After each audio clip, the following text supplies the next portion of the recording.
Hi, my name is Stephanie. I'm a big fan of all things movies, music, physical media, and pop culture. And today I wanted to give you some of my tips for collecting physical media as someone with a massive collection of stuff. So I've been collecting things and buying movies, music, books, magazines, like anything for years. And with physical media being like in the forefront of people's minds and people wanting to build their physical media collections and things like that now, I thought it would be fun to give some tips that I think are important for having a collection. And again, these are just like my opinions. This is just based on stuff that I've figured out from buying things and realizing certain things, and it's also to help people out because again, like buying and having physical media is so important for many reasons. But I'll just get straight into my tip. Also, in terms of my tips today, I'm going to focus on buying movies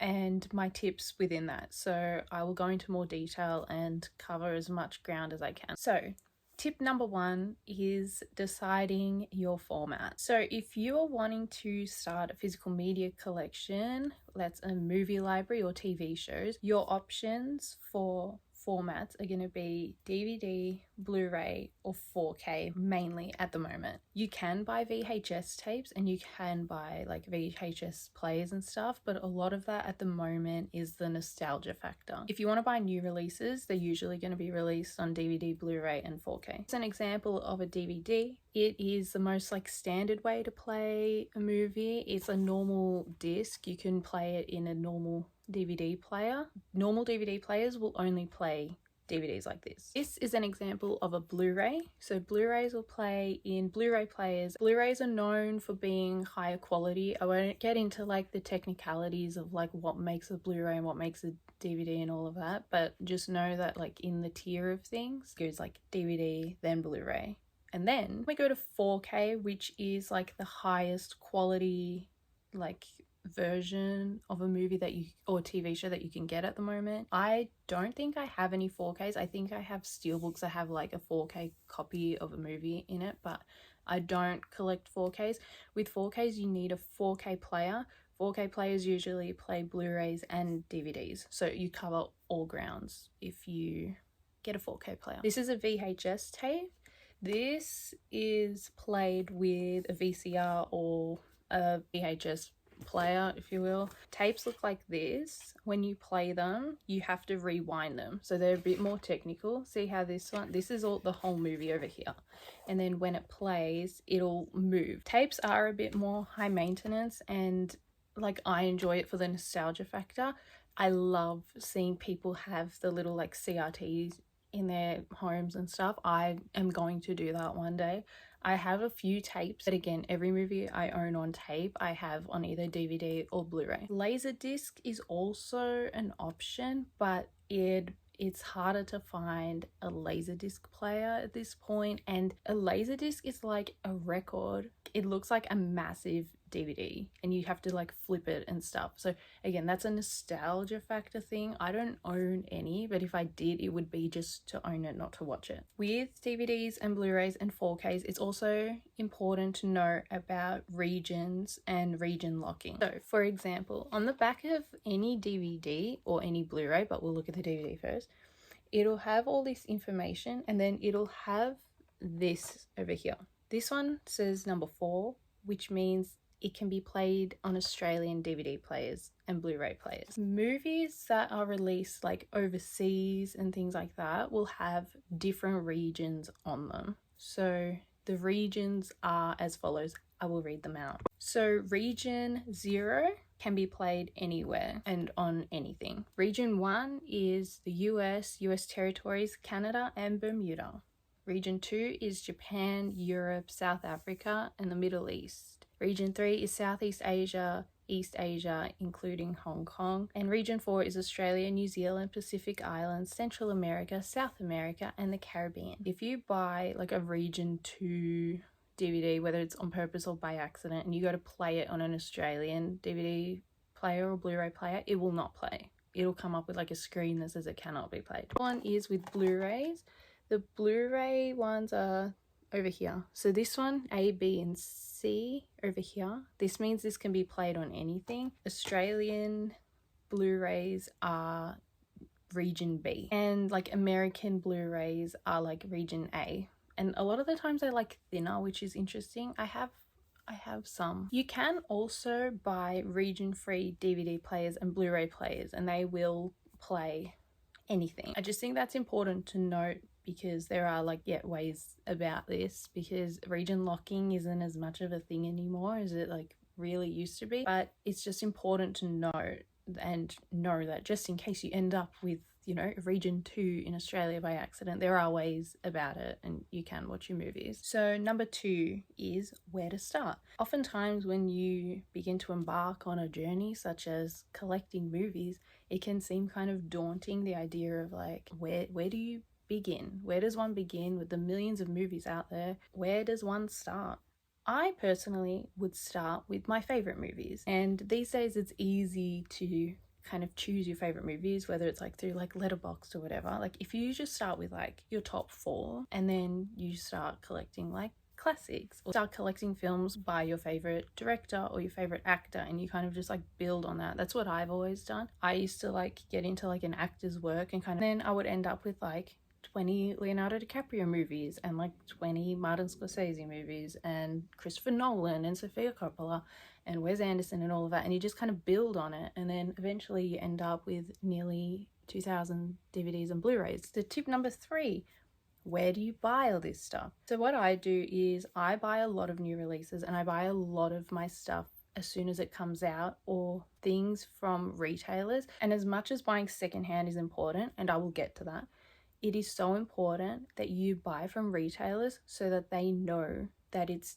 important that they are selling DVDs, Blu-rays, and 4Ks. And I cannot stress this enough, because it's also important because the distributors need to know, and so do the studios, so that we continue to get physical media releases of movies.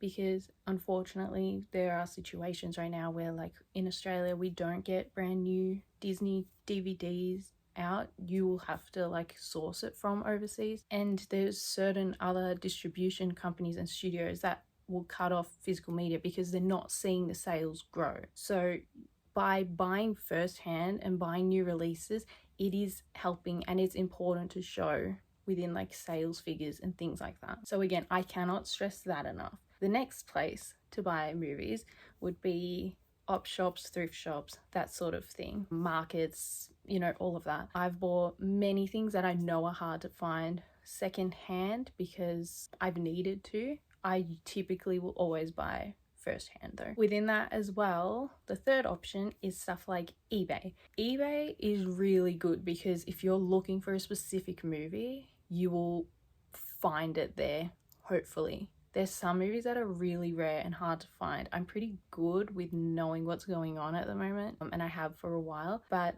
I've had to win auctions and stuff to get stuff like my Eyes Wide Shut DVD I paid so much for no reason. Ghost World I recently got because the release was like interesting. So on eBay you can have like notifications on for like certain movies you want, and then you can get notified when someone puts a listing up and if they're selling it. So number 4, storage. So I'm extremely lucky in my space that I have here, that even the bits that you can't see, I'm surrounded by shelving that is full of movies.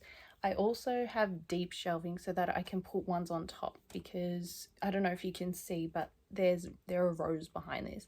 I have so many shelves. I have everything on display because for me, out of sight, out of mind, and I don't really vibe with that. So I love to see everything on display, and I love to know what's going on. So if you're gonna have your movies on display or TV shows, whatever, there are multiple ways that you can have it organized.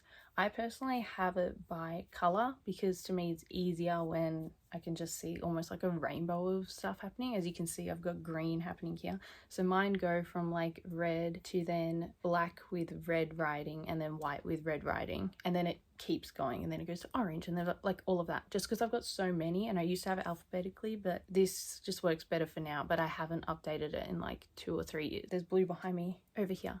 You can do it by color.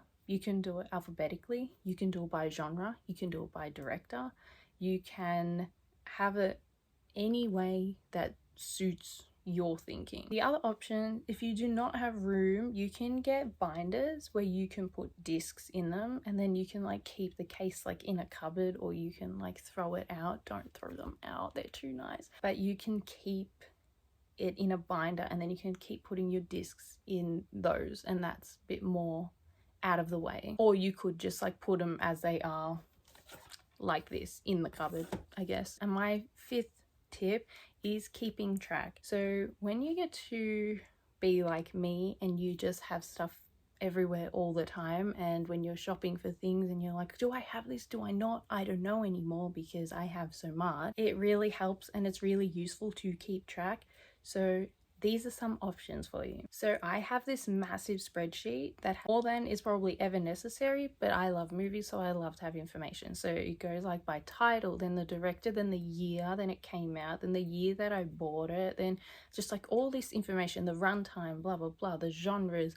And then I have like a list of like where it's located within my collection in terms of like the colors, because sometimes you don't remember. And then I have a final column and it says whether I've seen it before or I haven't seen it, or I haven't watched that copy of it. You can also keep physical lists, or you can have it in your notes app, which I've done, and you can just have it easily accessible to you because you don't want to buy like 3 copies of the same movie by accident just because you forgot you already had it. Like, it's not the end of the world, but sometimes it's just good to have everything organized. Okay, so those are like my 5 tips for collecting movies at this point. Collecting physical media is so fun and so important, and I could talk about it for days. I'm a big advocate for it, and I'm glad that there's a rise in its popularity at the moment, and I'm hoping, and I know that it's going to keep going as people start to realize how important it is to curate and have all of this. Art is so important, and it's important to support the artists making it and the studios and everything